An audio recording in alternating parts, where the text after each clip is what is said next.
Okay,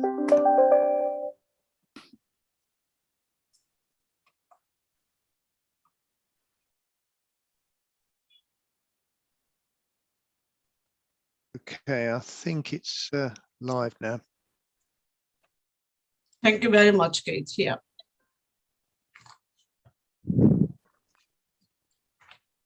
So, good evening, ladies and gentlemen. My name is Harbhajan Kaur Dear, and I am the chair of the Sacre meeting. And welcome to our Sacre meeting. This is our first meeting of the new municipal year. So before we start this meeting, I have a couple of announcements to make. Tonight, our clerk, Katie, is not well, so she couldn't make it tonight. And Mr. Keith Bloomfield is clerking this evening our meeting.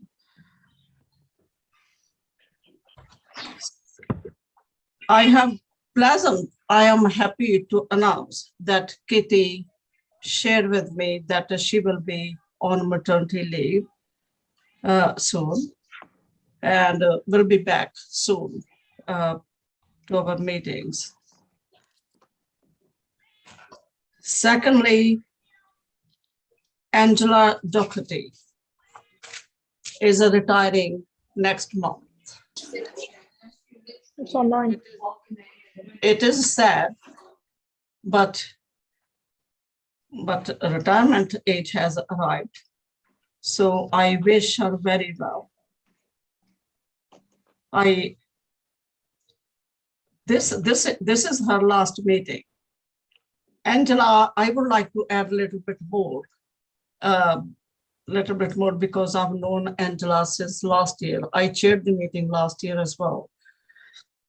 So Angela has made the huge contribution to this committee over the years. I would like to propose that we record our thanks for all her work she has done. I would also like to thank her personally because I became the chair of this committee last year, and she has helped me in understanding and organizing the work of this committee. So colleagues, is it agreed that we record our thanks? Yes, agreed. So thank you very much. Definitely, yes. Thank you very much, Angela. Thank you very much, Councillor Dear, for your kind words. It's been a pleasure. Thank you. So I also want to wish well Katie, who is not well, and wishing her very best of luck for her new arrival. So these are the two announcements. Thirdly, I would like to say that we are going to meet, or we are going to hold our meetings virtually this year because a lot of staff are still working from home.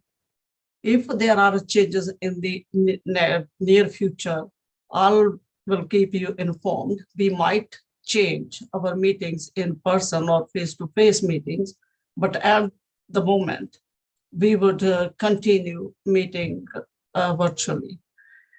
Thank you very much.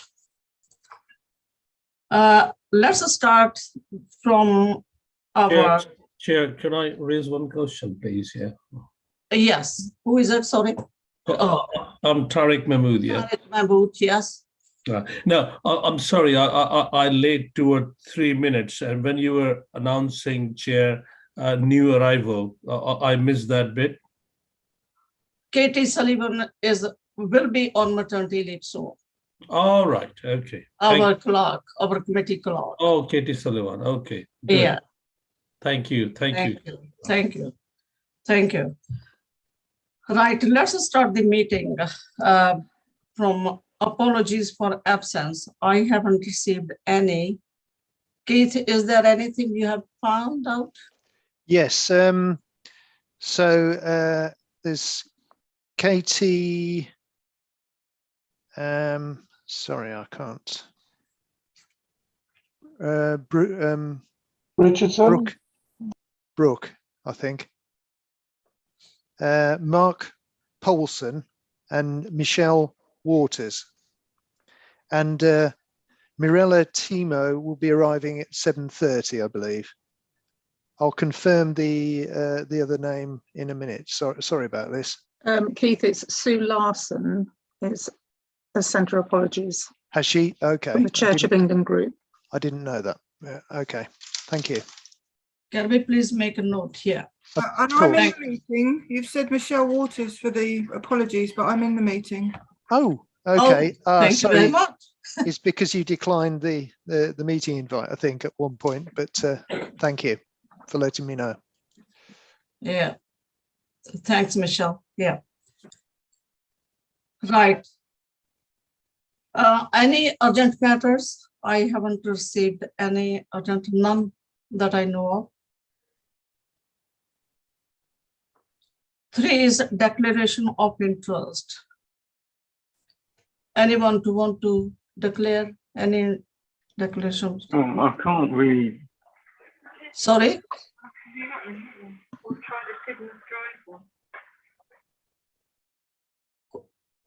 Sorry, are you talking to us? I think someone is behind the scene. Yeah. Matters to be considered in private. None.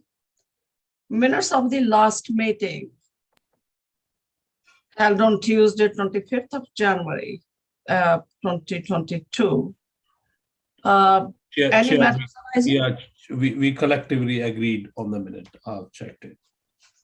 You check it. Yeah. Whom am I talking to? Who is talking? Costa it Tariq. Yes, Tariq. You agreed. I'm asking all members, Tarek. I think I said to you on the behalf of collectively, on the behalf of other members as well. Let me ask other members also. Are the minutes correct and accurate, members? Yes, agreed. Thank you. Thank you. Agreed. I need a unanimous answer. Yeah, thank you very much. Thank you. Right, 6 is a determination renewal applications. Is Leslie here? Leslie Pratt? Yes, I'm here. Yes, Leslie, sorry. I've met you, I've seen you. And then I Can't cope with 2 things at the same time. Yeah, can I request that one of the person has not muted the mic and it is distraction in the meeting, Chair. Thank you, quiet. At the last meeting, you considered 2 applications for determinations in relation to collective worship. I believe they were both renewals of determinations, and those were granted, although the visits that had been made by Sacre members had happened, and we had verbal reports. They were not actually shared in written format at the meeting, but you have since received them as part of your agenda pack for tonight's meeting. So I take it that those schools have been contacted and told that their determinations have been renewed for a further 5-year period. Yes, they have. Yes. And that's all I think we need to say on that. It's just really making sure that everyone here received those written reports, but there's nothing there, I think, which you didn't hear verbally in the previous meeting. No. Thanks, Leslie. Yes, the reports are very clear. We did discuss in the last meeting about both schools, but yes, we are supporting these schools. Could I ask the members, have we noted the report? Noted? Yes, noted. Could you, I would like to ask members to raise their hands or say something when I ask agreed, please, or noted, please respond back. Thank you very much. Yeah, There are noted. Noted. Noted, Chair. Hold on, there are two hands are up. Councillor Stafford. You're muted, Councillor Stafford. You mute yourself. Can't hear you. Can't hear you. Yeah, we can't hear him, even though he doesn't show as muted. Can you hear me now? Yes, yeah. Oh, That's fine. sorry about that. Sorry, I wasn't obviously on this committee when this decision was made.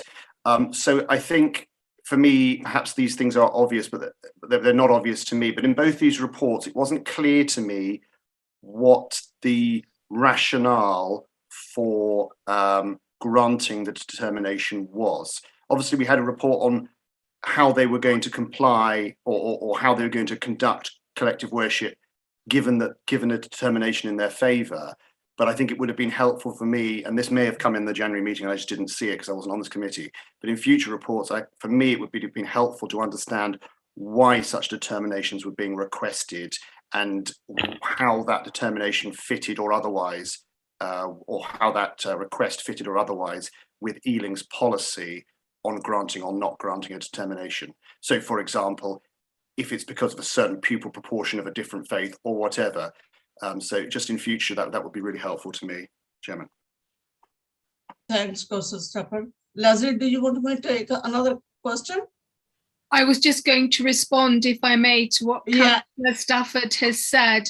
Yes, schools have a rigorous process which they must go through in order to make these applications. They have to have the approval of the full governing body. They have to consult with parents. They have to supply data along the lines that you've just described about the profile in terms of religion and belief in the school's population. Representatives of both schools came to the last meeting and spoke about why they were applying and how they wanted to reflect more accurately the demographics within their school populations. And both schools, as I said, were seeking a renewal of a determination. It has to be topped up every 5 years if a school wishes to continue with that arrangement. I think the strength of their applications was evident, and that's made clear by these written reports.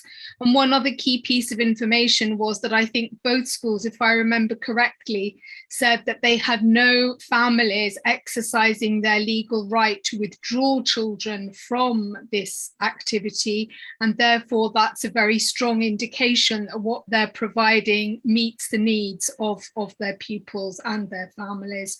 So I think Ealing's process, as I say, in this regard is particularly rigorous. And I was going to say a little further on in the agenda that actually I've just run some training for the National Association of Sacres on determinations in the process of applying for them. And I shamelessly borrowed Ealing's exemplar materials, with due credit being given, because I think it's particularly strong. And I want to pay tribute again to Oliver and Marianne, who did so much work with some support from me in a small way on that process. So I hope that's clear. But if you've got any further questions, do please ask me in the meeting with the chair's permission or outside of the meeting, if that would be helpful. Is it okay, Councillor Stafford? Yeah, thank you. I think someone else who raised the hand. Was it Councillor Ball? Okay, I think it was Mr. Burchell actually, but I was just going to say as well, the full pack, the application packs submitted by the school will be attached to the agenda for the last meeting, so they're available for you to look at as well. All the information submitted by the schools as well. Yeah, thank you. I don't see any more hands. Chair, it's Keith Broomfield here. Sorry to interrupt. Hi, Keith. Hello. Hi. Somebody is sharing their screen. I don't know if they're intending to, but they are at the moment.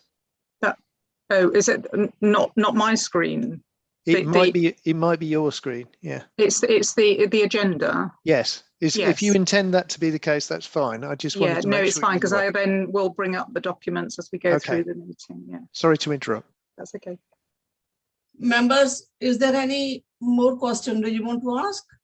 I can't see any other hands here. Thank you.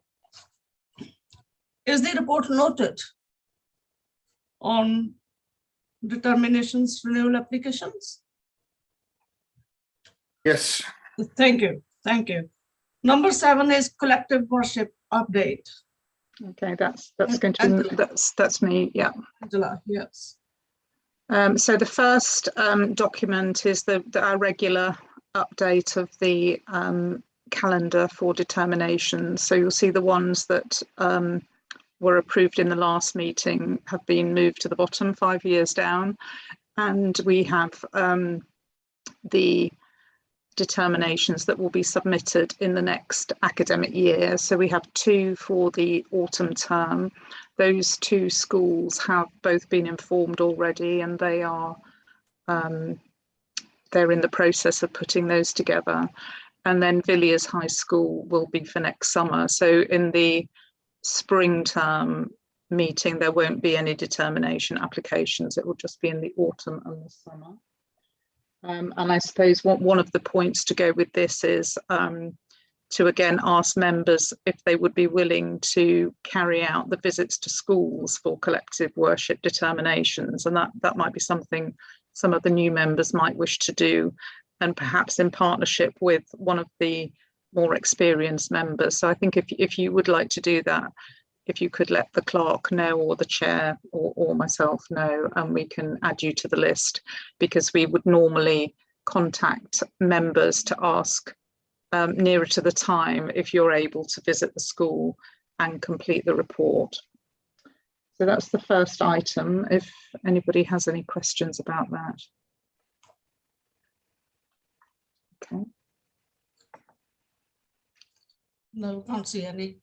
Okay, the second item. So one of the things that is often asked of Sacre is how do you know what's happening in schools? So I thought I would ask schools about collective worship and religious education. So we sent a survey to schools, just a simple survey at the end of March, but pleasantly surprised that 55 schools in total replied to the survey, and 48 schools answered the questions about collective worship. And the range of schools you can see, so it was sent to all schools, so not just the maintained schools that Sacre links to, but also academies and voluntary aided schools. This was the split of schools that responded to the survey. I don't know if the questions for now or for later, or the questions related to the previous item. Shall I carry on with this and then we can go through it? So the first question was, do you have a provided daily act of collective worship for all pupils? Which, given that it's a legal requirement, it was interesting that 6 people said no, they didn't, and 1 wasn't sure. We then asked a question about, do you have a determination for collective worship, and explaining that it was so that collective worship does not have to be wholly or mainly Christian in character. And again, interesting responses that 19 schools, I think there was some confusion here from church schools, because I think some of them thought that they had a determination when clearly they don't. So we had 19 schools stating they had one, but actually only 10 of them did.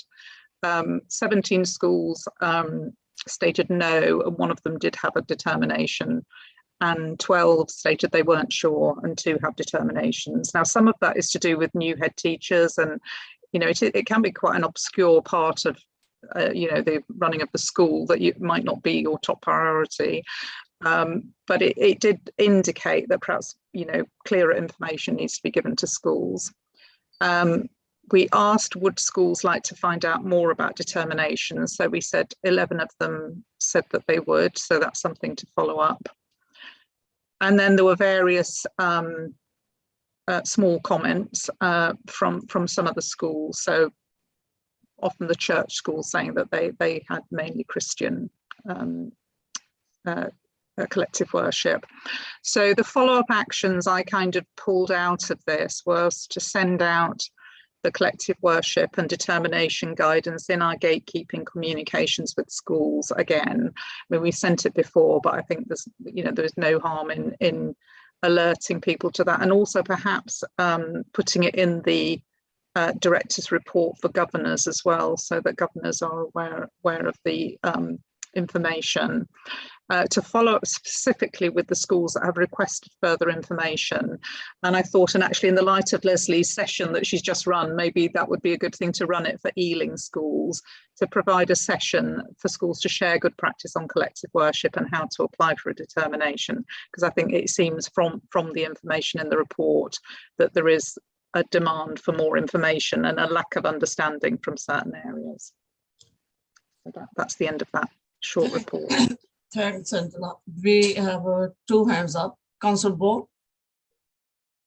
Yeah, thank you, Chair. I hate to be a cynic, but isn't it likely that the schools that are don't have a determination but are not having the mainly Christian active assembly anyway, it would be less likely to respond to the survey? So, I'm just wondering. I mean, it's certainly interesting that some people responding to the survey admitted that they're not doing things that are legal requirements, but I'm just wondering whether actually it's hard to read too much into the proportions, because as we as the council are the body that's supposed to enforce these things, then responses to non-anonymous survey responses to us about whether people are following the rules or not. I'm just a bit, as I said, a bit cynical about how accurate this will be.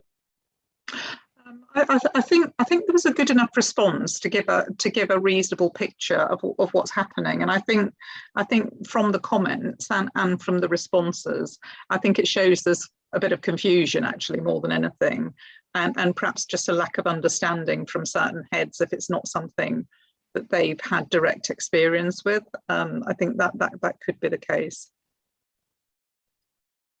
Thanks. Councillor Ball, have you got any more questions? No. No, that's fine. I agree. I think a lot of it is a lack of understanding rather than people that have broken the rules. I agree with that. Thanks. Thank you. Councillor Stafford. Yeah, thank you. I'm perhaps less charitable in the answer in the response than perhaps Angela and John are. I thought it was interesting that for your follow-up actions, for those schools that wanted to have the determination or learn more about the determination, you were going to actively follow that up. But there was nothing about following up the schools who claimed essentially to be breaking the law by not providing the relevant communal worship and yet don't have a determination. So I wonder whether we could add an action that you do speak to all those 9 schools, and that some sort of inspection, if that's appropriate, goes ahead to ensure that they are complying with the law, because I think that's important.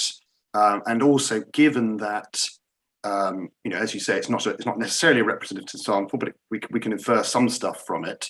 That if that proportion of response is accurate, then there's a whole host of other schools who are not complying with the law, and that we probably therefore urgently need to review all schools to ensure that they are complying with the law as soon as possible.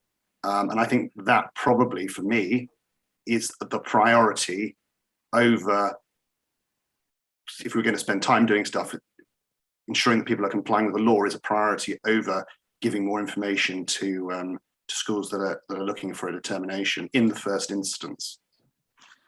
I think the thing about sending out the guidance and also raising it for the director's report for governors was a kind of indirect way of doing that. I'm sorry, Angela, I don't mean to interrupt, but I think it just strikes me as odd that we're going to have direct intervention to speak to schools that want to opt out of the law, perhaps rightly, perhaps not, depending on their circumstances, but we're not going to have a direct conversation with the schools that are clearly, by their own admission, not following the law. And I think just putting it in a governor's advice, which clearly is being ignored already, is not sufficient. And I think this committee should recommend that there is direct and specific action to talk to the schools that have admitted that they are not complying with the law. Okay. Thank you. Leslie, did you want to add something? Thank you. I would want to say several things. First of all, one of the key roles of this body is to advise the local authority on matters relating to collective worship as well as RE. Most Sacres inevitably spend the bulk of their time on RE rather than on collective worship. So it's really encouraging to see that Ealing is focusing on that other aspect of Sacre's work. Second, I've probably said before in this forum that schools, I think, do need to be handled quite gently in this regard, because although I'm sensitive to the legal requirements and the need for those to be met, most people in most schools have little or no training on collective worship, its nature, its purpose, the statutory requirements that surround it.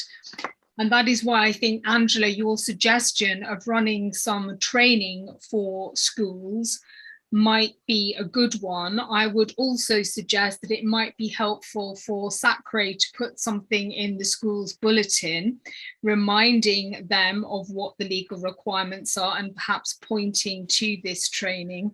Something else that could perhaps happen is if head teachers have regular briefings, presumably still online, that seems to be the practice in many other authorities, it might be possible for me or someone else, perhaps Mirella, to have a short 10-minute slot at one of those meetings to talk about collective worship. I think what's been identified by various members tonight is very true, that Sacres often have a much clearer idea about what's happening in regard to collective worship in schools that are applying for determinations, because they have to go through this application process, than they are about schools that are not applying for determinations. And that's often a key question for Sacres. How do we know as a body what is going on in those other schools?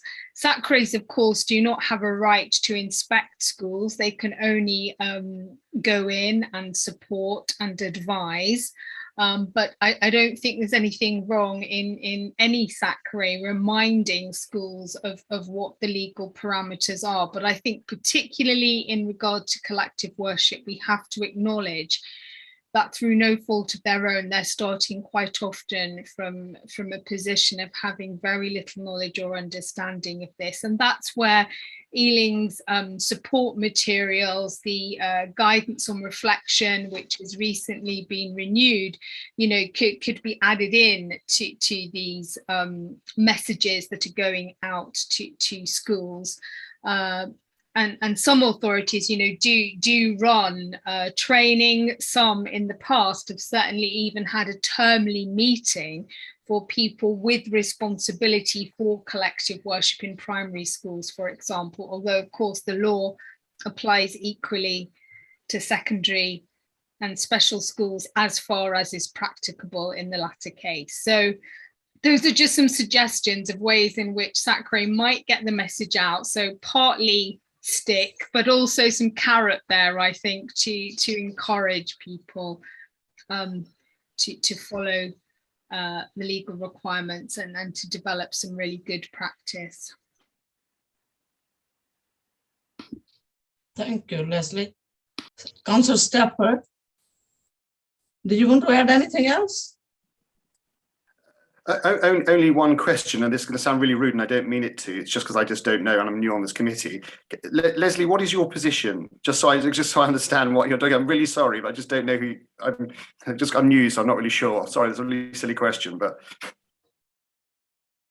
I'm so sorry. I'm the advisor supporting the work of the Sacre, so I'm not actually a member, but I'm employed by Ealing from outside the authority to give professional advice on the work of the Sacre and Ori and collective worship.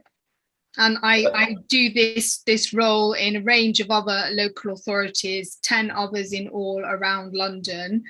And I've been involved with Sacres in one way, shape or form since 1992. So if number of Sacres and length of service counts for anything, I hope I have something to offer. Thank you. That's really helpful, and I apologise. No, I should have said I apologise. Councillor Stafford. That's thank you, Chairman. Yeah, thank you. I also want to add something else. As you said, recommendations. This is not a political forum, because I was doing the same thing last year.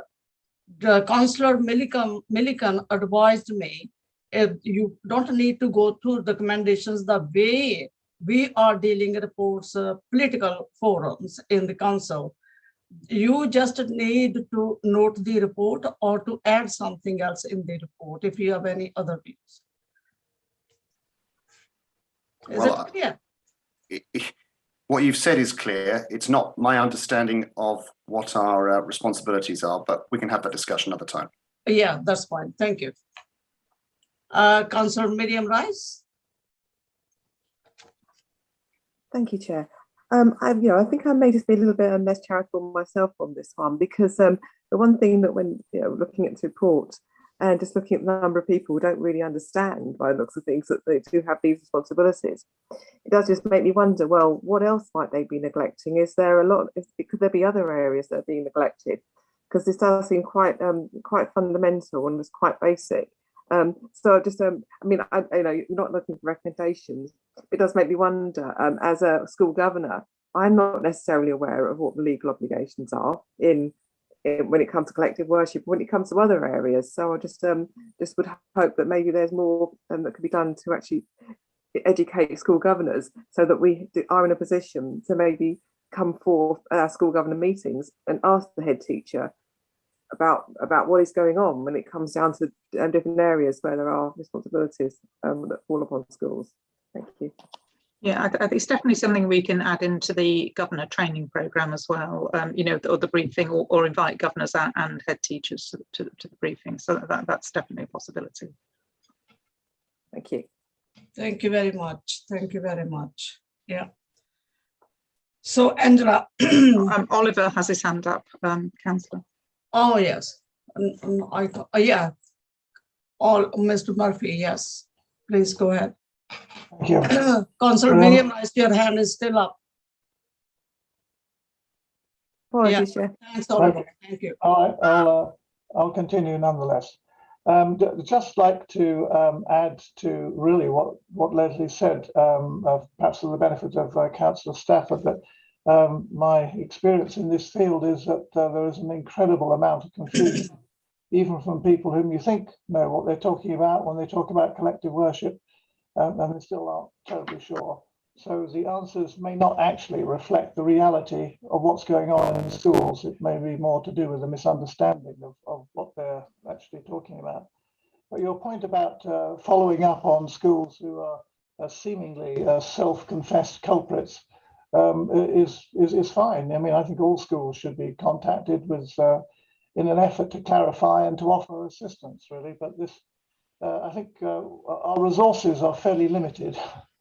Unless you're volunteering to be an inspector, we do the best we can, really, to help those people who want some help, and to clarify those people who are obviously mistaken. So I think it's a practical issue as much as anything else.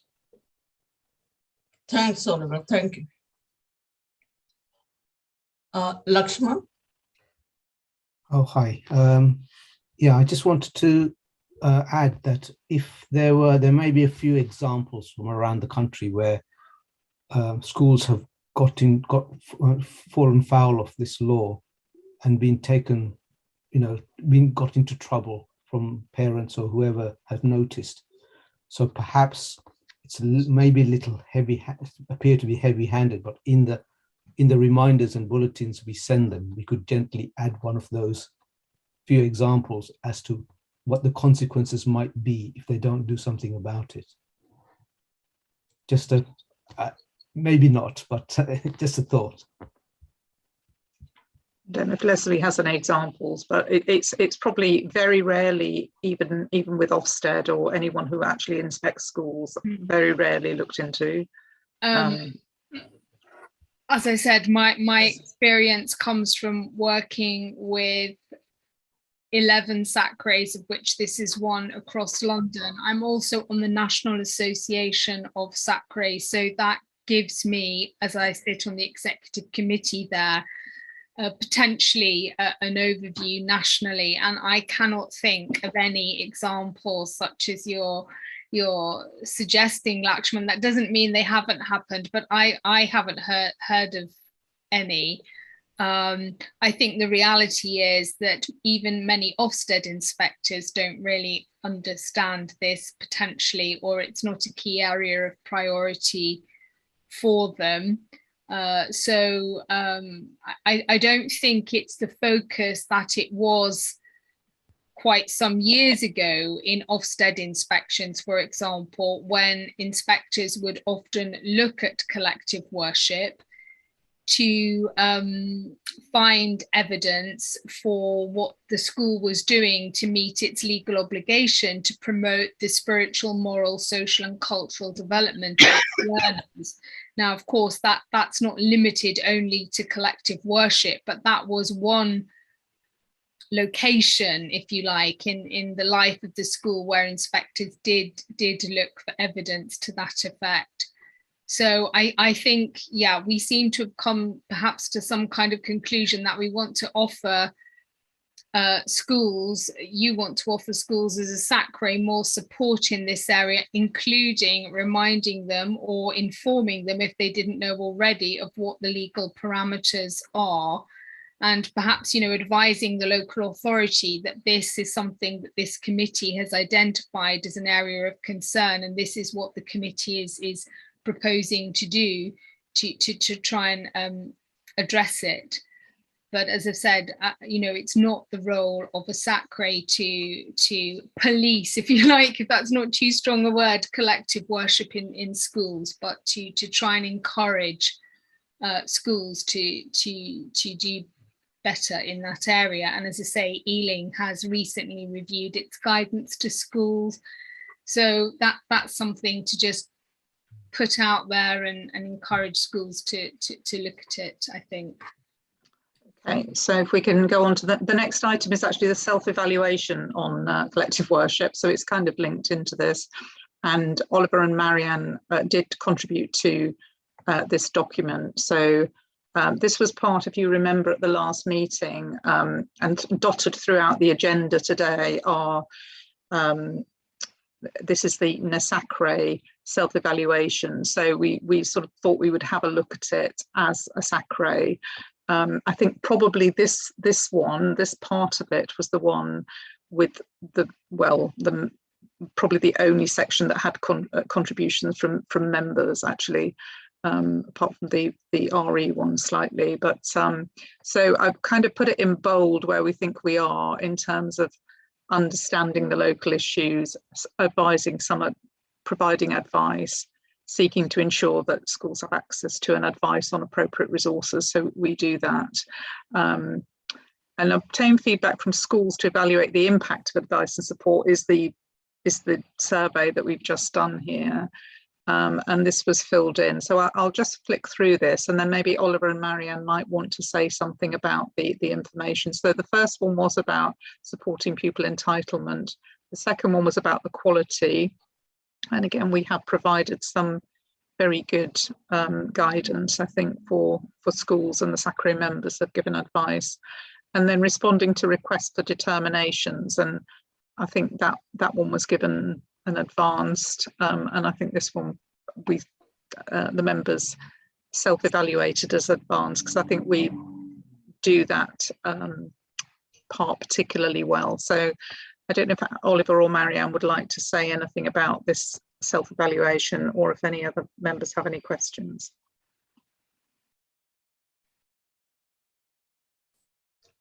Can't see any hand raised or. No. Okay. No, thank you. All right, thank you very much. So may I ask members, the reports has been noted? It was a good discussion. I think there will be some changes. Yeah, let's move on to item 8, guidance for schools. Leslie.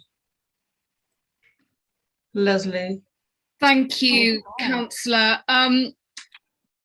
I haven't received any communications from any Sacre members subsequent to the last meeting, when you were reminded, I think, that there are available on the Ealing Grid for Learning various documents which have been produced by Sacre in the past, and which, like all such documents, need perhaps to be reconsidered and either revalidated or refreshed as you know, members see fit. So of course the agreed syllabus has recently been revised, so that's top of the list, and we're going to hear more about its continued implementation in a short while from Mirella. I've already spoken about collective worship and the guidance material we have there, and we've got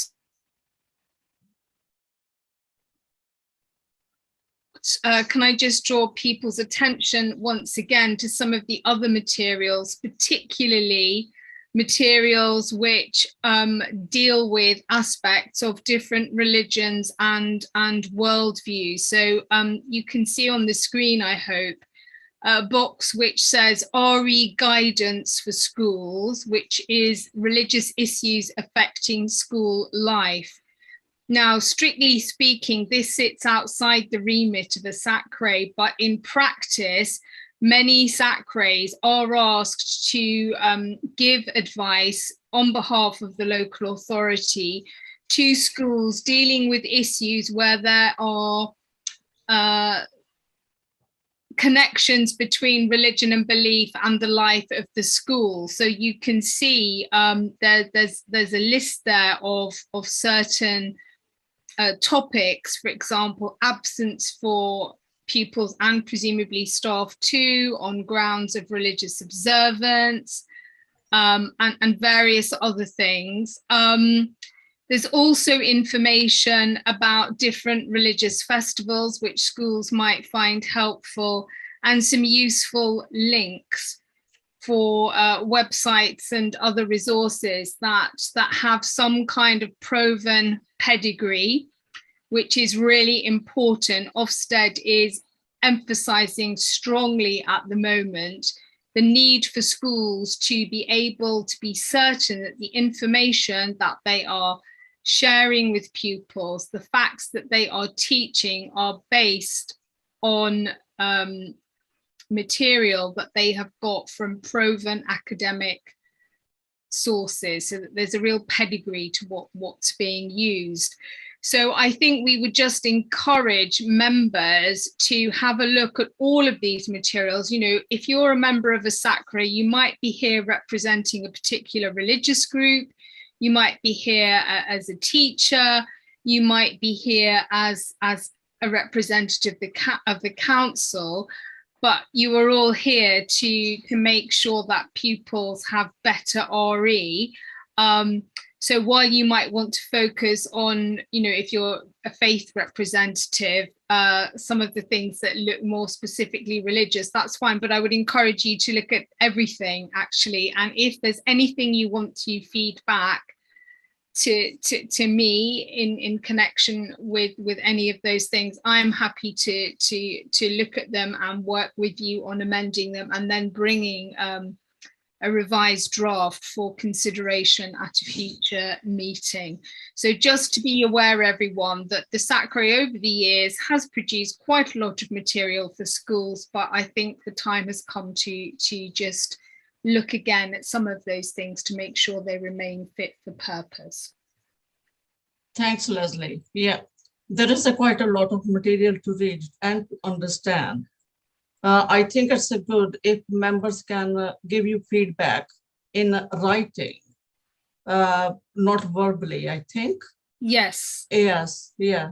So that you can make some difference about the current position of your religion and religious values. Thank you. Thank you. Anyone else? Councillor Rice, yeah, Councillor Rice. Thank you, Chair. I just, I know you're not necessarily asking for verbal feedback, but I just thought I'd give some praise and just say I was quite impressed by the section Jehovah's Witnesses. It's normally a very misunderstood religion. And even though it wasn't actually written by Jehovah's Witnesses by the looks of things, it is actually fairly accurate. And so we'll actually give some praise for that. And it's quite a reliable reference to go to. Thank you. Thanks, Councillor Rice. Thank you. Councillor, if I may say something. Who I can't see your hand.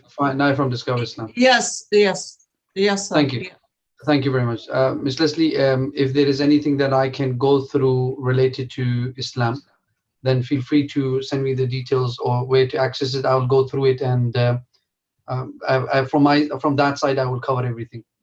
Thank you. I know I can rely on you to help always. Thank you. So please, you have my email address. If not, then I think you can take it from Angela and then send me the details. I'll go through it. Thank you. Thank you. Pleasure. Thank you. That's great help. Yeah. Thank you, Councillor. Thank you. Any more questions? No, can't see any. So please give feedback to Leslie. Shall we move on to agenda item 9? It's a agreed syllabus for RE. I think it's Leslie again to introduce this item. I think it's Morella here yet. Morella is here, I think. Morella arrived, yes. And thankfully, so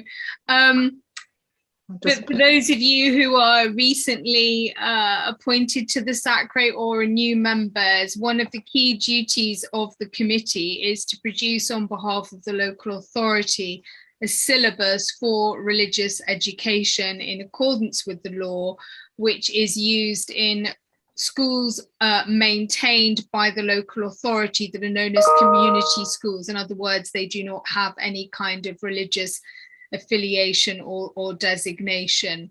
So those syllabuses have to be reviewed every 5 years, and many authorities then adapt what's already in place or create something entirely new. So the Ealing syllabus in 2020 was reviewed and an entirely new document was produced.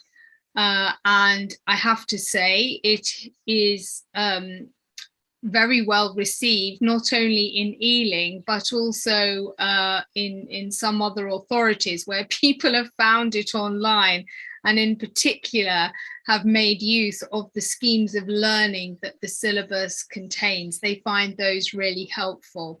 So that's the document, but Morella is the person that's been working with the network of primary teachers on the implementation of the syllabus, with support from the local authority, and she's already reported back to previous meetings about the progress of this implementation. And Morella, I'm going to ask you, because I think you prepared the presentation, which as usual is brilliant. Your key skills are incredible. So over to you to talk people through, with our chair's permission, the latest updates on the implementation of the syllabus. And this is just primary level, isn't it? I think we're going to hear from Emma briefly, verbally in a moment about secondary. And I don't know if we've got any information about special schools. But I'm Mirala. Hi. Thank you very much. I'm just going to go very briefly, kind of summarize what happens. So we've got some points in here. So I'm going to go over the implementation of the RE syllabus. That is an update. What's been happening during spring summer term. Manala, mentioning some of the spring work to do some. Miranda, your line is not clear. Can you hear me? It's breaking. It's breaking up a bit. Can you hear me?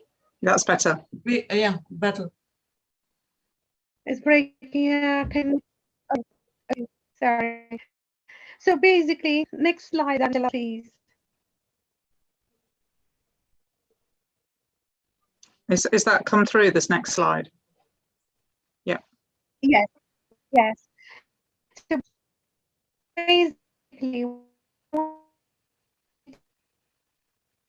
is no. Mirella, I don't think we can hear you. Well, now to be more confident because they are most schools use it. Okay, don't know what's happening.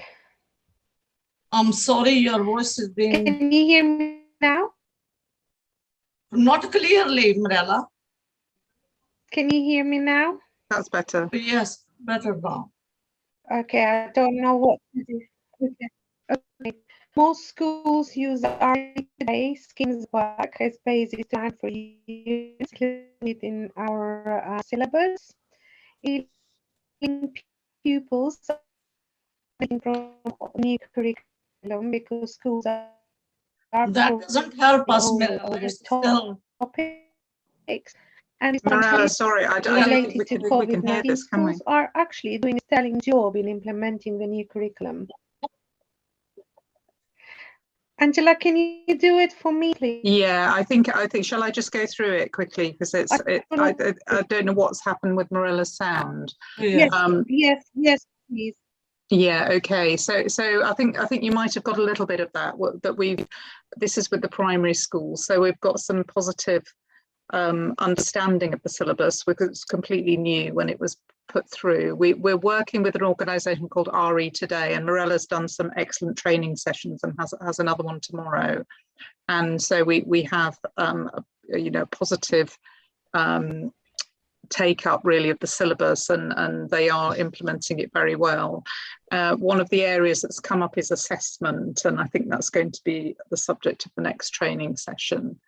And there's a little bit of information there about a school in Southall that had someone into the school and was very impressed with the work that was going on in relation to RE. So in terms of the support for school, this is the spring and the summer term. So there has been support from the advisors. So that's Mirella, not really me, and Leslie. There's a training session in March, and that had a very positive feedback from the staff who attended that. The RE network meeting run by Mirella, and there's also a secondary one, which, as we said, Emma is going to feedback on. And then a range of resources have been shared between schools, and many of those are on the Ealing Grid for Learning, and Leslie also provides a very useful newsletter for our primary schools. So again, work coming up, there'll be more support for teachers on teaching and learning in RE. If you think about with primary school teachers, they are not RE specialists, so many have a very limited background in RE, so they do need support in developing their subject knowledge, and I think that's really been, worked very well during this year. And then looking at working books and looking at how children are learning and covering the curriculum. And as we said there, subject knowledge, database of colleagues who are happy to share information and linking. And one of the things we've done this year is to link between primary and secondary. So I think that might have happened I think that did happen in the secondary network, which Emma will tell us about in a minute. Oh, that's very flashy thing, Mirella, there. And then the forthcoming events, there's a training session tomorrow led by RE today. There's a working party meeting following up from that around assessment, and then the network will run again next year. So that's the coverage of that. If anyone has any questions, I don't know whether Mirella is able to answer any questions. Any comments or questions? Members?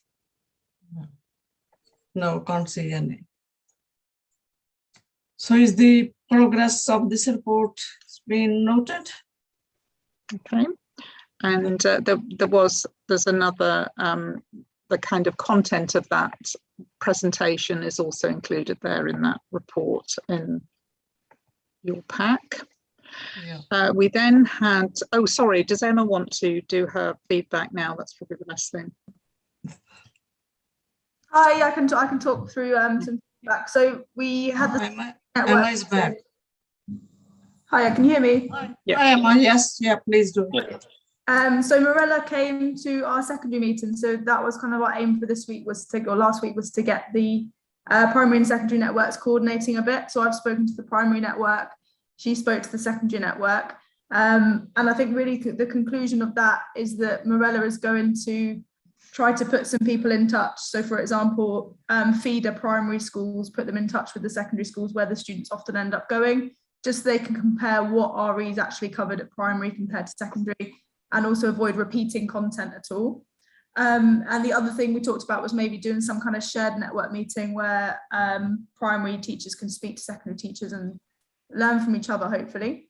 One takeaway point I really got from the secondary network was that some schools have much less curriculum time than others, which I think has come up as an issue before. So it might be worth different representatives from each religion having to think about what's like the non-negotiables for their religion, sorry. So what things, if you had to have one thing, I know it's really hard to pick like one thing because it's a whole religion, but is there one or two things from your religion that you'd really want every student to leave the school with as like essential knowledge? And obviously, ideally, they'll cover all of the syllabus, but just are there some things that you really want kind of hammered home to the students? And the other thing they'd like some feedback on, if possible, would be what's your understanding in your religion of Key Stage 2, for example, to Key Stage 3, what kind of progression should there be? So is there a certain base level of knowledge of your religion at primary school that you'd then expect to be exposed to secondary? What's the difference between that? And that came up because one teacher had gone to a primary school to observe some lessons and felt that the content was actually quite similar. And I'm not clear, I'd have to have a look at the school, whether it was because one school's teaching maybe too advanced or not advanced enough, or whether there is some kind of repetition of content. So yeah, that was the feedback from the secondary network. Thanks, Emma. Thank you. We go to one, yes, hand is up. Councillor Mahmood. Thank you, Chair. Couple of points, Chair, if you may give me a permission. Thank you so much for listening the good feedback from primary and secondary school, and great to know that our revised syllabus is well received. And thanks for all the work in terms of networking for secondary school to Emma and Mariela.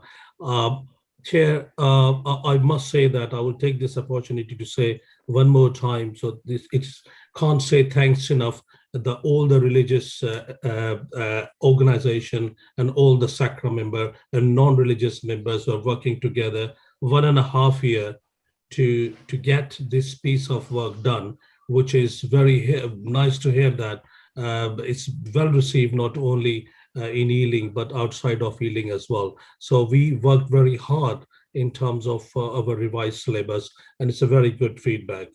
And number two, Emma, I will ask you this question: how almost you are covering all the secondary school, and just wanted to know the collective report, how well received. Is there any lacking, or is there any secondary school is lacking behind in terms of application of this revised syllabus?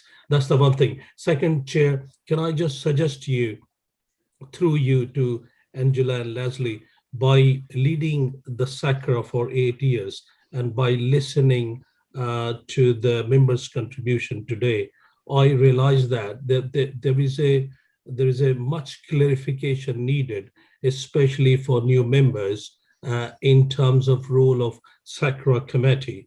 Our role is not limited only for consideration of determination or other stuff. So I think, Chair, can I just suggest, can you just email a little bit briefing, especially for new members, to clarify their concept about our role of Sacre committee? Thank you. Thanks, Councillor Mahmood. Yeah, thanks. I was going to raise these points later on. Thanks for suggesting. I think members also need to read the Constitution so that they can understand what the Sacre Constitution is. There is a lot of information. You can't grasp everything. I really appreciate the staff is working very hard. During COVID periods, they are visiting schools and they are collecting all information. I think it will take some time to understand what Sacre committee is about. I really am grateful for Leslie and Angela. They are working very hard. Leslie gave us the feedback even last year when she went to Nest Sacre conference. And we had a long discussions about these issues. All members are aware of. I think now we should move on. Thank you very much, Councillor Mahmood. Is it Oliver?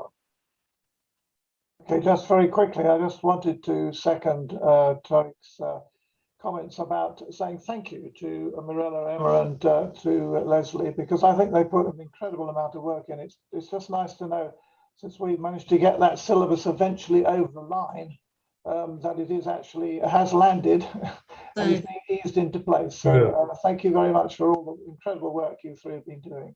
Yeah, thank you. Thank you. Councillor Baines? Oh yes, thank you, Chair. Good evening, all. I'd like to thank you for the presentation tonight. It's been very interesting. Just wanted to give a quick pointer as to what my daughter's primary school has done this week, was to actually involve me in one of her RE lessons and talk a little bit about her religion. So I think one of the great ideas is involving parents and maybe having parents communicate with the school. And that's always a great way in order to get more information too. Thank you very much. Thanks, Councillor Baines. Thank you very much.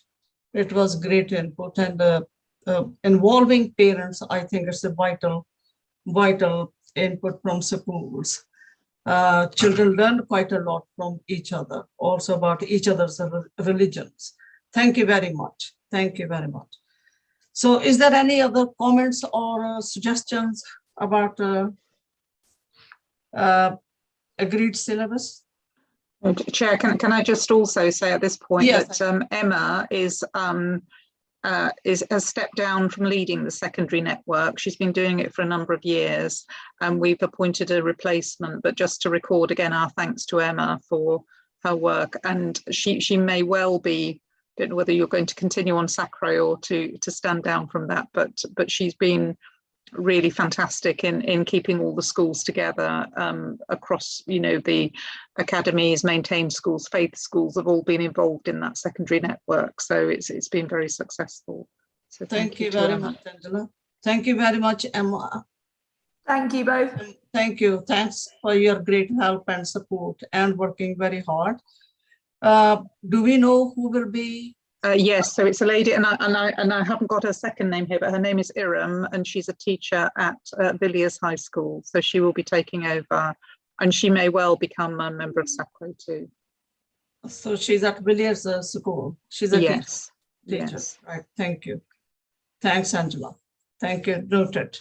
And just on the point about the guidance for new members, on the guidance item under Sacre, if you go onto the EGFL, there is our one-page guide or 2 pages guide to Sacre, which we produced for new Sacre members. So I think that would be a useful thing, a very quick read.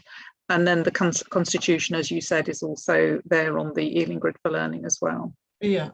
Angela, is there any possibility for a little training for new members of Sacre? I'm sure there could be. I'm sure there could be. Right. I believe the Sacre is running some training for new members of Sacre's tomorrow evening on and that is likely to be repeated in the new academic year. So I would urge anyone who's new to Sacre or has been on Sacre a while and is still confused about what a Sacre is and what it does, which is not difficult because it's quite a complicated thing. The Sacre is running training, and I think even if you don't attend, you can possibly access the slides and a recording of the session. So you might want to look for that on the Sacre website, and if possible, it might be useful if we could insert a link to that in the minutes of this meeting. Leslie, it's one of the documents. The training Yes, pack is on the documents with it. We'll have a link in it as well. Yeah, good. Okay. Shall I move on to the survey? Thank you very much. I was going to ask you who is running this training, Leslie? The National Association of Sacres. So, yeah, some of my colleagues who's executive of the National Association of Sacres will be running that training. All right, thank you very much. Thanks. I would like to urge new members, please do attend if you can tomorrow, this training. Thank you very much. Thank you. So shall we move on? Yeah. So this is the RE survey. So this is the other half of the survey. So it was about RE and collective worship. So it's the same. 55 schools took part. 51 provided responses across the questions. So we said about, and this is a point that Emma made, how much curriculum time is allocated to RE per week at each key stage. So probably can't see it there. It's foundation, key stage 1, key stage 2. And for most people, it's between 30 minutes and an hour, but there's a few that are a lot less and a few have more. Do you use the Ealing agreed syllabus? For the people who say no, they are mainly church schools, so they don't have to use the syllabus. And also academies don't have to use the syllabus. They can use a different one, although many of them do use our syllabus. So some of the not applicable were ones who would probably be church schools. So the previous one was primary. So this is then key stage 3. How much curriculum time do you allocate to RE? Was mainly between 30 minutes and an hour. And there was a not applicable there. I think that's somebody who maybe didn't have key stage 3. Do you offer religious studies to all key stage 4 pupils? Now, this is an interesting question that's come up actually, because there used to be there still is something called a short course in RE, which used to be taken by lots of pupils, and then it was removed from the performance table, so schools stopped doing it. But it does seem as if there is a move towards some schools going back to a short course of RE to fit into a shorter amount of curriculum time. So, but you can see there that there is a smaller number of, 4 schools out of the secondary who answered the survey offer GCSE religious studies to all pupils, and the others don't. How many students are taking religious studies? So we've got, again, a small number with over 200. So those would be the ones that all pupils take it. And then it's a varying amount. So it's an option subject, some very small, some much bigger. So it's something perhaps to keep an eye on. And it has been affected by GCSE RS not being in something called the EBAC, which got more publicity a few years ago, but it was a set of subjects and it has to include history and geography, and many people thought it should also have a choice of RE, but it doesn't. So I think that affected it. Do you offer A-level religious studies? So half of the schools, 6 of them did and six of them didn't. Again, if you've only got a very small number at GCSE, you probably don't have a big enough cohort for A-level. How many students are taking A-level religious studies? So less than 5. It's an expensive course to run, so many schools don't run very small subjects at A level. Do you And think then some schools might have been offering philosophy? Oh, they do, yes. When they yeah. see religious studies, they're not offering that, but they're offering something which would count as RE, but has a different name. Yeah, I don't know actually. I mean, Emma might be able to say a little bit more about that. And then I thought this was an interesting question, which was if you monitor. So again, schools, all our schools are good or outstanding, so they're kind of responsible for their own improvement as such. And so it was asking them to self-evaluate the quality of education. And 3 schools did say that they thought it required improvement. And generally when people say that, it's due to staffing issues. Either they don't have sufficient staff to teach or sufficiently qualified staff. So that was an interesting point. Named a member of staff as a subject leader, overwhelmingly yes, they do. So only 2 schools said they didn't. And then do the schools attend the network? So we had a split there, but the majority attend the networks. Would they be willing to take part in a more detailed survey? We've got a group of schools who said they would, and that could again sample things around the school, a few comments there from the school. And then follow-up items, we would follow up on the more detailed survey. Morella was looking at doing more monitoring work, but again, it's fitting it in with the school's requirements as well. Promote the subject networks to the schools who are not attending, and follow up from comments from schools in the network meeting. So the things that have come out of the syllabus can be explored in more detail with the schools. So that is the RE survey. Thank you very much, Angela. Any comments? Oliver Murphy. Yes, Angela, can I just on a technical question? The category of skipped as opposed to answered, are they people who are routed away from the question because it's irrelevant, or have chosen not to answer it? I don't know technically in this particular survey, but some of them would skip it because they were routed away from it because it was a secondary question and not a primary. But I don't know whether they were able to skip it if they were relevant. You know, if it was relevant to them, I'm not sure. Right. Okay. Thank you. Any comments? Any questions? No. No. Okay. Thank you very much. And then we had this. So next, sorry, Leslie. No, sorry, this is the evaluation now of RE. So the self-evaluation. So the RE provision across the local authority. I think we have a strong relationship, lots of information shared about RE in the Sacre, and we support schools, I think, very well with RE through the networks and CPD. And the survey has just provided us with a bit more information to follow up. Standards and achievement in public examinations, again, has been strong. We don't have any results as such that were published. We did have results done through the teacher assess processes over the last 2 years of COVID, but they're not for publication. But we do generally do a summary of our results, which are pretty strong at GCSE and A level, and they're included in the annual report. The quality of teaching and learning, I think we probably haven't done that much analysis of that, although again it's a slightly different approach now with Ofsted, because they're looking generally at the quality of education, which includes whether the syllabus is being covered, as well as how it's being taught and how the children are encouraged to remember things. So it may be some of the wording of this needs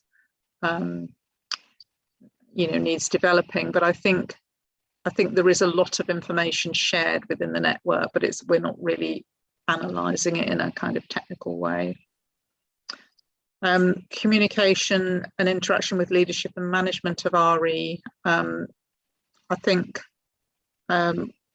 the information from this meeting with Emma as a member and with Morella attending and Leslie obviously does get fed back to schools. So I think that does work to an extent, could be strengthened.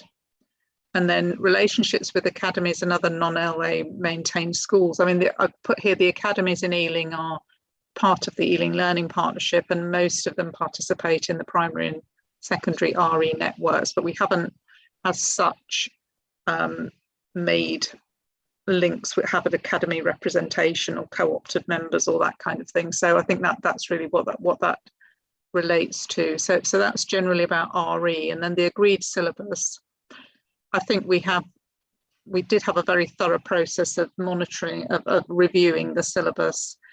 We did a strong consultation with schools. We allocated the budget for the syllabus and made sure that that was fully funded. The quality of the syllabus, as we've heard, has been praised, and people have come and asked for information about it and want to use the syllabus.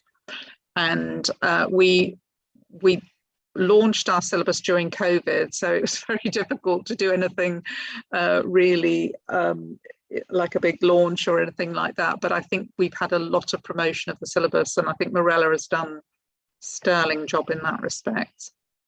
And then the membership of the Agreed Syllabus Conference, we had our, I think, you know, with the way that process works, we did in the end have some very good conversations, and people did have their views heard, and things were added into the syllabus or, you know, reworded or whatever in response to people's feedback. So I think it was, I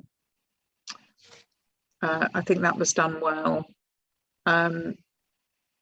I'm not sure you know, there's a thing here about coordinated program of induction and training for agreed syllabus members. We probably didn't do that at the time. And then developing the revised syllabus, we had a highly qualified consultant from a university who worked with us on that. So that you know, that is of a high quality. And I think we did take full account of the national document. We had the Andrew from Roehampton University who worked with us on that. So I feel that is strong as well. So overall, I think looking at these documents about how effective the Sacre is, there are areas that we don't cover in the most advanced way, but I think generally we have quite a lot of strengths overall in the way it's operating. Thank you, Angela. Thank you very much. Any comments, guys? Members? No. Thank Can you. I add something? It's Mirella. It's Mirella. Who is it? Mirella? Yes. Mirella. Mirella, yes. I just wanted to know, yeah, thank you. Just wanted to echo what Angela said about that our curriculum is really, really good. And it's not just that only our schools are enjoying it, but we had a few requests from other local authorities if they could buy it. So that means that we really have a very, very curriculum in Ealing. And also in terms of the academies, we really have some very good colleagues from academies in primary sector, and they do attend all network meetings, and they're really very active. They have even written lesson plans, and when they meet in network meetings, they really play an active role as well, sharing good practice. That's it from. Thanks, Mirella. Thank you very much. Thank you. Any comments, any questions? No. Let's move on. I think we have noted the progress of this report. Number 10 is a Sacre annual report. Yes. Yeah, so this is just to update everybody. We looked at this last time. I don't think people had any questions, but at the end is a little list of where we have to send it to. Yeah. And this is just to say that we've sent it. So it's been sent to the Ealing Council Executive Director of Children, Adults and Public Health, who is Judith Finley. The DFE had been sent a copy. Sacre have a copy, so it should be on the website. It has been put on the gatekeeping to be sent to governors, and it's available on the Ealing Grid for Learning. So I think we're well publicising our activities as we should do. So that's just to note that. Thank you very much. Thank you.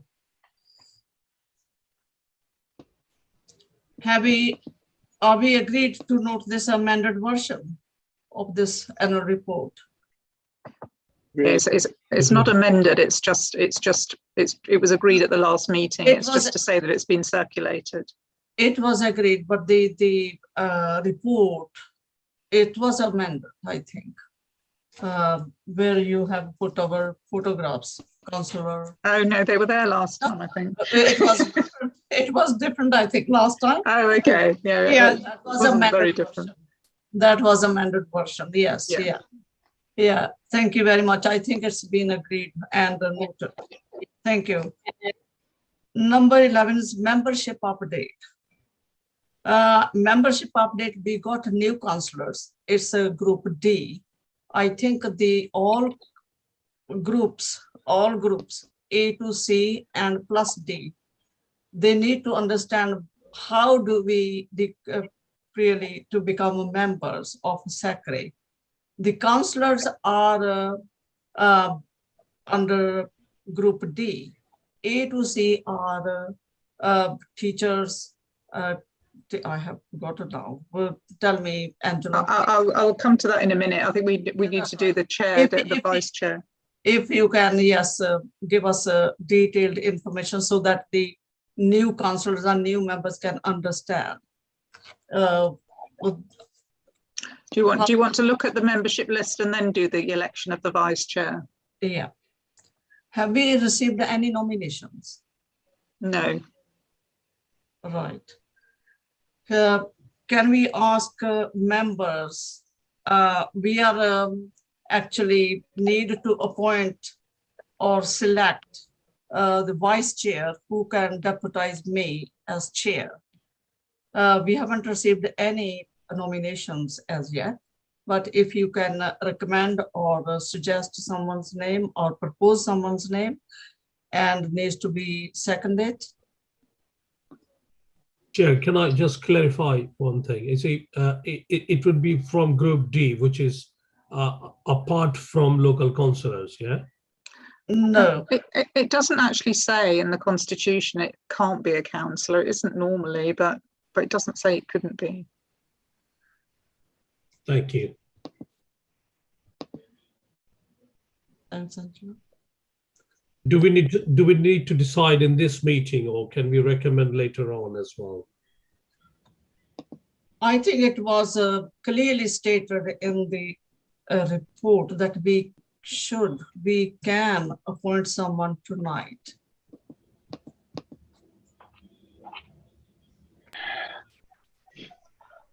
Any suggestions? Any nominations? Councillor Ball has his hand up. Oh. Yeah, Chair, could I suggest Oliver Murphy, if he's willing to do it? Oliver, one of the most active members of the committee. All right. I will be seconded that suggestion, Chair. Right. So, Angela, agreed? Yes. Very, very kind of you, but I'm not willing to stand. Thank you. I think it was for Oliver. Oliver didn't. I think had been asked and I have graciously declined, I'm afraid. I have far too many other commitments, so thank you very much for thinking of me. All right, okay. Any other names can be suggested? What about the Knife? I think he used to be very active and he contributed a lot in Knife Islam. No. Mr. What's his second name? Sheikh. Mr. Sheikh, are you available? Would you consider yourself to be a vice chair? He's not there, I think.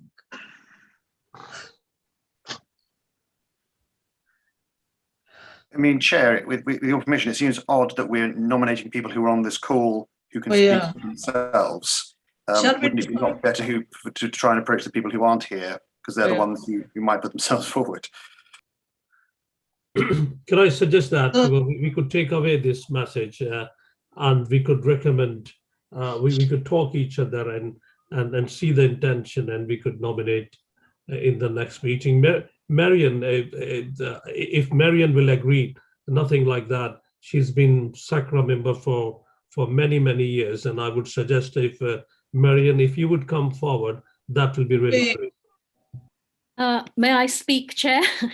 Yes, Mariam, yes. Yes. I've been in discussion with several people this week Right. with a view to finding somebody who would be prepared to stand for vice chair. And Yeah. the reality is that those of us who have discussed this all have very many other commitments, and none of us is prepared to take this on. So I wonder if we are at the stage where anybody who feels they would be interested and would like to propose themselves. Right, thank you. So where shall we go from here? Shall we defer this until next meeting? Angela, would you suggest? Members, would you suggest? Yeah, I would suggest that is the right action to do. Okay, agreed unanimously? Happy? Agreed, yeah, happy. Yeah, thank you very much. Deferred, this item is being deferred until next meeting. Right, we can talk about current vacancies. Yeah, I've got the list here now. So this is our membership. So as Chair was saying, there are 4 groups on Sacre: Christian denominations and other religions and non-religious beliefs, other than the Church of England, which is Group A, which is the biggest group of people. And then we have the Church of England members, and we have 4 of those at the moment, a couple of vacancies, and you can see the vacancies there. Group C is the associations representing teachers, and we actually have Laurie may be a possibility. Actually, she's on maternity leave at the moment, who is one of the members of the teachers group. And then we have the new group of councillors, and I think some people are new into Sacre and some people have been on Sacre for a while. So we've got the membership. We have 40 members. I think it's quite a lot in comparison to other Sacres. And at the moment we've got 8 vacancies, and it is quite a difficult thing to fill the vacancies if you don't really have a contact, a kind of leading body to contact, which often we don't have. And even when we do, so like the Free Church Federal Council, I have contacted them and they haven't come back with anybody. We have an organisation, the African Caribbean Church. The person who used to represent that is no longer in the area. I'm not even sure that, and I don't really know what the procedure is to remove that from the list. So that is something that the local authority has to do, that, not the Sacre. So that's something perhaps, I think maybe with the census coming out now, it would be a good point for next year to have a look at the organisations represented. And if there are ones where it has been impossible to fill the vacancy because there just isn't a contact, then they could maybe be removed and be replaced, or just cut down the number of organisations. But that's just where we are. So they've been sent out in what we call gatekeeping to schools to see if there are parents or teachers within schools who are interested, and we can continue to do that as well. Thanks, Angela. Thank you. Thank you. Councillor Stafford. Yes, thank you. Angela sort of pretty much answered what I was going to ask, which is I've tried to look at the Constitution on the Ealing website, but it doesn't seem to load up. That might be my fault, or it might be a bug with the website. Oh, I can check it. So I wanted to understand how the list was put together in terms of the representation, not necessarily the names, and how often that's reviewed. And I think Angela sort of answered that already.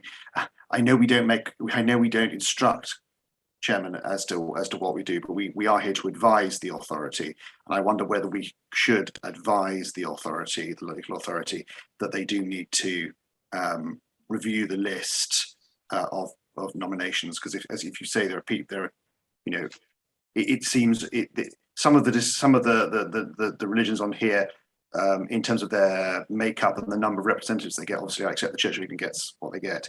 I think it would seem sensible to recommend to advise the authority, the local authority, to review this and come back with a new suggestion. Thanks, Councillor Stafford. Yeah, thank you very much for the making efforts. Thank you, Tariq Mahmood. Yeah, thank you, Chair. Sorry, Mahmood. Sorry, Councillor Mahmood. Leslie, did you want to come back before I take the other question? I would just like to echo what we've just heard being said. And I think at a previous meeting some time ago, it was raised by members that the religious demographics in this authority have probably changed since the Sacre was initially established, probably in the late 80s. And it was mentioned then that with the census data emerging, and some of it has just started to be released today, but not, as far as I can tell, the data relating to religion and other affiliations. But I think, you know, that is certainly something that the Sacre should look at in the next meeting, if that data is then available, and it should be available by borough and even by ward within the borough. So the composition of the Sacre would depend not only on numbers of people who affiliate to particular religions and worldviews, but also needs to take into consideration the work of the Sacre. Some communities, you see, have such numbers of adherents, and yet those religious traditions and other worldviews may be of huge significance. And so in order for the Sacre to do what it does, to support the implementation of the syllabus and so on, that those people, those groups would have a representative. But you're absolutely right, Councillor, when you say that it's the local authority that sets the membership, but the Sacre could certainly advise the local authority to reconsider the membership. So I think that is something that would be useful to do once that data emerges from the census. So presumably by the time this group next meets, I think it's November, isn't it? That should be in the public domain, and maybe people in Ealing will have done some number crunching around that we can share at the meeting. Thanks, Leslie. Thank you. Councillor Mahmood. Chair, this is exactly the point I wanted to raise at what Leslie and Councillor Stafford said. I think Leslie is quite right in that, saying that we should wait, because I could see, we all can observe the borough is demographically significantly in a process of change, and the new data will be very helpful in order to get the ratio of the membership. So we should wait for data, demographic data, as a reference point, and as Leslie you rightly said, it will be available probably in the next meeting. So we could consider that the ratio of the membership by looking at the demographic data. Thank you. Thanks, Councillor Mahmood. Thank you. I think also, Chair, we need to make sure that when that we do have contact details for for someone who can recommend members, as opposed to, because it's quite difficult to know sometimes who to contact for a particular religion. So that's something that we do need to make sure we have that list updated as well. Right. Thank you very much. So this list should go to you or to the new clerk. Will be covering for Katie. We're going to come down to that in the work plan about this. It's one of the things that the clerk doesn't do that work. It comes to the local authority support.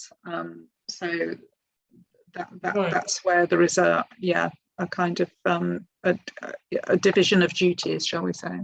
Right, thanks. Thank you very much. Thanks. Right, okay. I think we talked about the actions to fill vacancies. Thank you very much. Shall we move on to number 12 now? National update and local updates. Leslie. Thank you, Councillor. As I think you all know, there's a National Association of Sacres, of which Ealing is a member Sacre, and regular briefings are produced. So you can see the latest on the screen now. It's included in your agenda pack, and you can also find it on the National Association of Sacre website. So there's a range of information there, and I'm not going to read through it.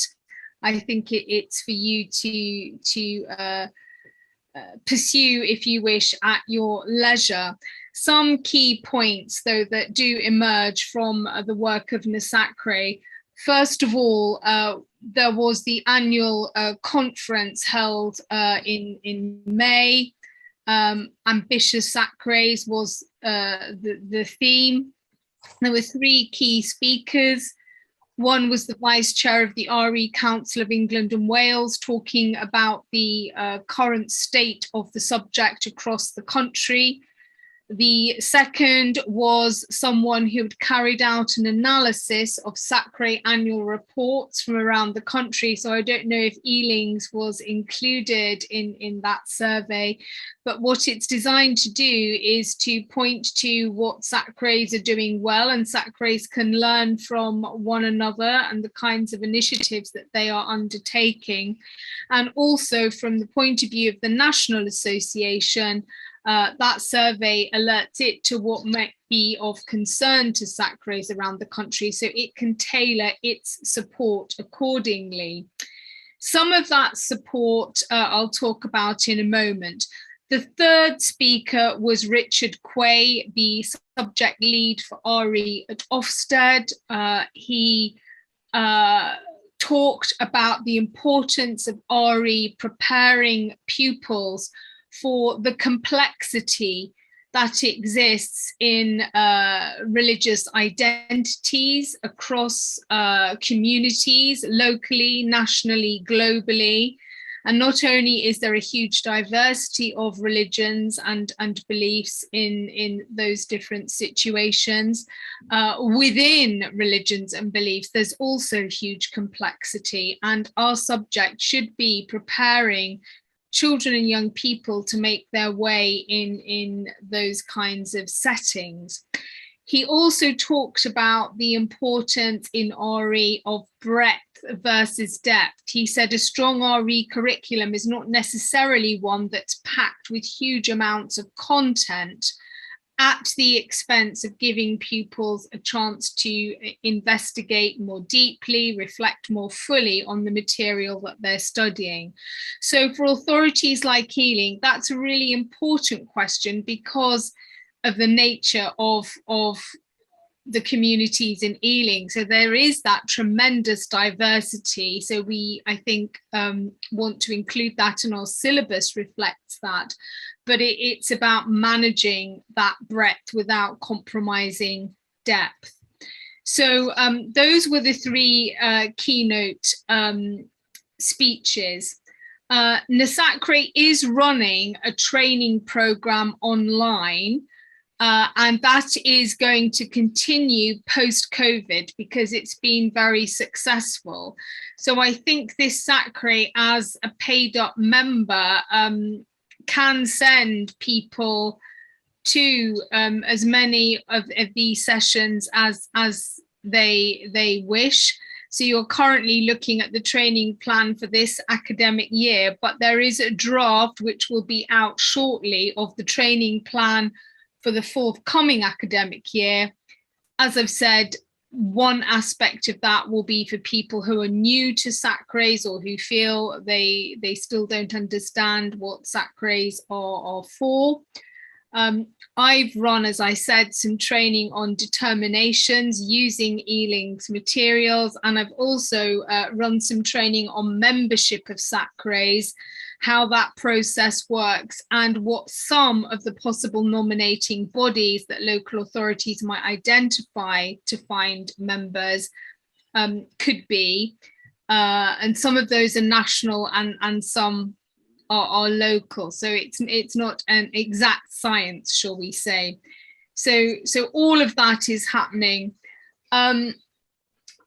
I think the other thing, which is not specifically mentioned on the agenda, but is very much part of what's preoccupying the Sacre at the moment, is the fact that in the recent Queen's speech delivered by the Prince of Wales at the state opening of Parliament, we heard again of the government's plans to ensure that all schools become academies by 2030. That's the ambition. Now, that has implications for RE and for Sacres in particular, because Sacres exist to support RE in connection with the local authority. But if in the future a local authority has no stake in schools, that's something that would sit outside the local authority's brief. And there's no such thing as an agreed syllabus, because, as we've heard, you know, academies do not have to use the agreed syllabus. Where does that leave RE? Where does it leave Sacres? Well, I think it's true to say that when the government and the Department for Education made these proposals about academisation, they were not necessarily aware of the ramifications for RE and for Sacres. So NASACRE is now having conversations with officials at the Department for Education about this. And those of you who may have been participating in the NASACRE annual conference will know that that was a burning question which came up in a lot of the breakout rooms. So I hope to be able to report back on that further in the autumn, and do look out for the NASACRE briefings, because there'll be updates there. So I think that's all I want to say. I'm very conscious of time, but I'm happy to take any questions. And I don't know if anyone has attended any of the NASACRE training and has any brief comments of feedback. But otherwise, I think that's all I want to say. Any comments, Guru? Any questions? Any feedback? No. So the final bit of this, Chair, is this final bit of self-evaluation. This 5 years. Yeah, so I put this in this section, but it's actually slightly out of date, because the concept, although the concept of community cohesion is an important one, it is no longer a term used as a statutory requirement for schools or local authorities. It's kind of moved on from that to something different. So, but in terms of the criteria, we do have very good representation from different groups. What we perhaps don't have, which is a bit further on, is where we would have links with small minority religions. So I think that's something that we could look at as co-opted members. And we've said there, the census report and summary of religious groups in schools, we have looked at that a few years ago, but obviously that's going to be updated. And then this bit about the community cohesion, in fact, really schools are now under a statutory duty to promote the public sector equality duty, which does include religion as a protected characteristic. So that's probably, and I think Leslie said they would feed back on that, section needs updating as a section, as a framework for Sacres. And the LA initiative on community cohesion, again, is not a phrase that is currently used, although it would, the principle, I think, is still there in a local area, but not the actual statutory duty to do that. So I found this one actually quite difficult to but I think a new template has been or is being prepared, which will reflect that change in language. say I think the focus is still quite similar, but it's been rebranded. If you like. Yeah, I think that's the point with that one.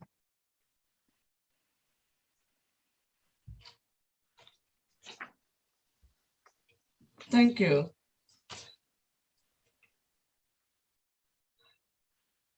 So is there any feedback from members? No. So are we going to discuss now self-assessment? I think next. It's the well, we've kind of done that through woven throughout. We're on the work the plan. community cohesion, yes, we've done that. Yes. Yeah. So this is just really explaining the changes that are going to happen next year, because we've got a few. So this is our work plan for this meeting. So I think it's just really to check off that we have done all these things. So we've updated our determination schedule. We've had the written reports. We've looked at the RE guidance. We've had the feedback on the agreed syllabus. Confirmed our annual report's been sent up. We've had a look at the Sacre self-assessment tool in each of the sections, and we've had the local reports. So that is the work plan for this time. Now, if I can just, so this one is just a management, again, I'll just flick through this quickly. But I think the funding and professional and financial support, so we do have a professional advisor, which is Leslie, so we probably needed this at the beginning, and we do fund the Sacre really to the level that is needed. So we don't always use all the money allocated. Sometimes we use more, like we did for the syllabus. So I think you know, some Sacres don't have any money and don't have any support. So I think we do well in that respect. I think our Sacre meetings are generally well attended, and they're well organised in terms of the papers and being distributed, and members, I think, feel able to contribute. And we've tried to organise it so we have a regular agenda so people can follow, you know, what's going on. The active membership that reflects the diverse community, I think, is true. I don't think we have regular induction and training processes for new members, but we do have the Sacre training program, so people can use that. And I think the training program has really helped. And the fact that they are recorded and you can just go and listen to them online, I think is probably a really good feature of that training. And then the development planning, we don't, it's a sort of work plan as opposed to a development plan. So there may be things that you want to look at, and we've talked today about looking at the membership. So I think we're in a sort of established field there rather than the advanced area. And then I think I think in a way that the advice, it's a sort of, I think that Sacre receives information from the local authority advisors rather than the other way around, perhaps. But I think we've had some good contributions today about ways in which we could do things with schools, you know, in a challenging way, you know, to challenge them, which is part of the role. So I think we come into that kind of established role there. And then partnerships with key stakeholders. I think we have had members attending the conference, and we obviously have Leslie, who's a big link to the Sacre, so that's a great help. Perhaps we don't do so much around working with other local bodies, although I know individual members do that, perhaps not so much as a Sacre. And then the relationship with the academy sector, I was interested that Leslie raised the point about the fact that if we have a complete academy system, there will be no need for Sacre. So it's interesting that that is on the agenda, in the way that there'll be no need for qualified teachers, because you don't need to qualify as a teacher to work in an academy. So it'll be an interesting. There might be need, but there's no obligation. Yeah, I would say that you know, thered still be a need for a Sacre, and there'd still be a need for qualified teachers, but no longer. I think they're unintended consequences of a system, aren't they? But that's where we are anyway. So the academies, I don't think we have nothing formal in place, I think is what we would say. But I think it'll be an interesting time going forward, because there will be discussions taking place locally about how that academy model kind of pans out locally. So I think that will kind of, Sacre should probably become involved in that as that emerges over time. So that's probably something to add into the plan going forward. So just to finally update on next year. So I've kind of put together a little plan for next year, and I put the schools in that need their determinations and all of that. But the bit that's probably important is down here. So we have Councillor Dear as our chair, continuing. So Katie, as Councillor Dear said, is going on maternity leave, but we worked out, in fact, she's only going to miss one meeting because in the autumn term. So she'll be back for because the spring term meeting is much later. It's in March this year, whereas last year we had it in January. So it seems ages since the last meeting.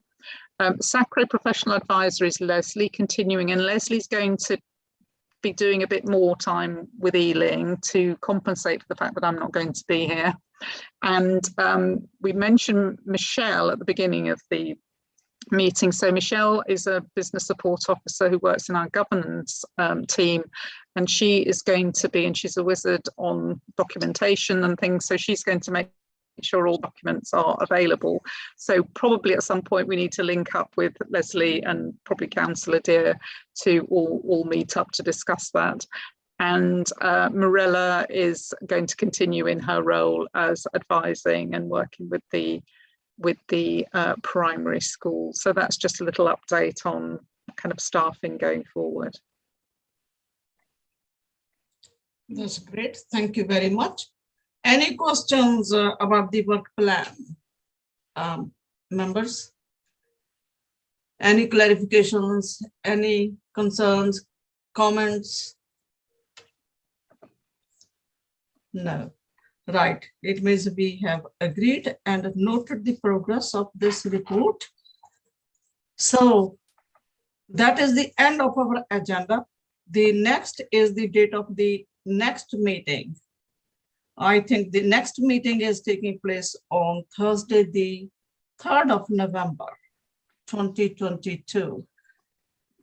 So it will be a virtual meeting. If there is any change, then we will let you know. Yes, Councillor Stafford, just so your hand is up. Well, it's just on that point, Chairman. There are, potentially 40 people in this meeting. We've had connection issues. Yeah. I think I would ask you to reconsider the need for a virtual meeting. I think it would be much more helpful, given how many people are in the room and the problems we've had with connections, that if we could consider having a face-to-face meeting in November. I will see that, but I've got only 24 participants here. Councillor Stafford? That's right today, but we can have up to 40 members plus all the advisors and extra people on here. It's a big meeting, and I personally think it would be better to try to do it in person if possible. I will do my best, but in the past, I think I was told the face-to-face meetings were less attended, I think. Well, I will do my best. Yeah, thank you. I will let you know all. Who's next? Lakshman. Yeah, I just wanted to say, I don't know what shoe size Angela takes, but they're big shoes to fill here. So I hope there's a plan for all this work that somebody else has to pick up. Yeah, well, it's being a bit spread around to different people, Lakshman. Okay, thank you. She has a big role, actually. I have also considered in the past, yes. She's a leading person to run the Sacre meeting. Yes, Oliver. Yes, I just wanted to second that. Big thank you to Angela for all the work she's done. So thank you. Good luck to us surviving without you, Angela. Just in response to Councillor Stafford's comment, I couldn't quite work out who's been having problems apart from Mirella. I think the rest of us do seem to manage online, and online draws a much bigger attendance than in person. So members, I would like to ask you, thanks, Oliver. I would like to ask all of you, what do you want me to do? Would you like face-to-face meeting, or shall we continue on virtual meetings? Chair, I would suggest, I would echo what Oliver said. Chair, it is always easy to attend that meeting, and you are quite rightly said, if we will organize in-person meeting, that could be a less attendance than that. So I would suggest we should go for online meeting, at least for the next meeting. Thank you. Thank you. Maria. I would just like to add that there will be people who are particularly vulnerable, do not wish to be in meetings in person. Thank you very much. Councillor Baines? Oh yes, thank you, Chair. I would prefer to have meetings online. Number one, work-life balance. Number two, being a mother. So it's really helpful to have this time to actually attend these meetings from home. Thank you. Thank you very much. Right, okay. So, Councillor Stafford, basically, most people are asking for online meetings, which are convenient for people who cannot. They have difficulties, they have childcare responsibilities. Well, I mean, I'm sure we all have things. Speaking solely to the councillor members now, we all have things that we have pressures and family life on. We became councillors to represent our constituents at the town hall, and it shouldn't be a surprise that we are there. However, I do take the point that there may be vulnerable people who prefer not to attend or can't attend, and I think the council is looking at hybrid meetings, which would both cover those people who can't attend because of family commitments and those who can't attend because of their vulnerability.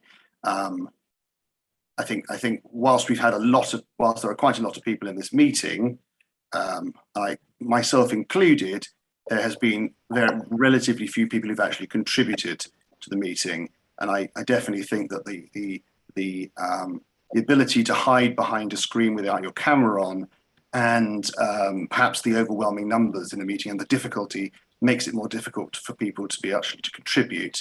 And I personally think that when you have a face-to-face meeting, chairman can see those people who are more reticent to come forward for whatever reason, and can encourage people to contribute more in the meeting. So, if hybrid, I accept that, if there's no such thing as a hybrid meeting in November, then let's carry on as we are. But I would ask if the council is able to do hybrid meetings where some are in the room and some aren't, then I would suggest that we at least investigate that possibility. I agreed earlier on, Councillor Stafford, that I will keep in touch, I will keep informed the members, whatever the views are, or whatever the changes are taking place about the hybrid meetings or the face-to-face meetings, we haven't decided yet. So that's what I'm asking all members to give me some their views so that we can make decisions. So it is, sorry, it was Mark Newton? No, Oriel. Okay, yeah. Yes, just to second a lot of what Councillor Stafford is saying, I think that whilst I completely accept that there are people who either can't because of commitments or don't feel able to because of vulnerabilities to meet in person, I think hybrid meetings would be really useful, and either with that or instead of that, perhaps alternating in-person and online meetings. Just, I think I have never been to an in-person Sacre meeting. I think I've been a member for over a year now, and although I'm sort of starting to know some faces, I haven't really basically contributed very much, and I think I would feel much more comfortable in a room with people, getting to know people. And I think it would help me, and I'm sure a lot of other people, to be able to contribute more if we were able to meet at least occasionally in person. Thank you very much. Mirella, are you there? Thank you very much. Oh, you're not just today. Yes. Your sound is breaking. We can't hear you. Can you Sorry hear me? about that. Can you hear me now? Can you hear me? Yes, I can hear you now. Yes. No, you've gone again. Okay. Sorry, Mirella. Sorry. Okay. You can see what the slide are me, so I don't think it would be. Can you good just use send of me the message in the Can you hear chat, me? please? Yeah. Can you hear me now? Councillor Stafford said point proven, right. I can hear you only when you are saying, can you hear me? Yeah. Next we can hear you. Sorry, Miranda. Sorry, I got to move on. Yes, sorry. Councillor Rice. Oh, thank you, Chair. Yes, because one thing that does actually just intrigue me here is that I have subbed on this committee previously, and it just felt at that point it was a bit more involved, actually discussing the curriculum. So I'm just wondering, really, at what point do we start venturing into where we actually need to be in person to be making decisions that are actually really of high impact on the committee, and how that, I mean, how we should think about that, and at what point that we really do need to be in person, especially from the point of view of a number of us really are employed, as it were. We are paid and given allowances to actually be together, actually complying with rules which tell us to be together making decisions. So maybe that's just something to consider. I think I don't know if that gives any kind of balanced view on what everyone else has been saying, but maybe hybrid does work for some people who can't be in person because they're vulnerable. Right. Thank you. You know, but then yes, but then I suppose then, I mean, but probably have to understand that they don't necessarily have so much input in actual decision making, if that's the case, if they're from home necessarily. Thank you. Thanks, Councillor Rice. Thank you. Yes, Councillor Mahmood. The chair, I will not take you much time. We don't want to go in debate either what should be the nature of the next meeting, but as I can hear the echo of the majority of the people, just wanted to clarify, Chair, through you, this is not a statutory body. This is the advisory committee. We are not making any certain decision, or we are not taking any important decisions. So this is advisory committee, and I don't want to go in detail, but I could request you see what can be done. But the majority of the members are happy to go online. Thank you, Chair.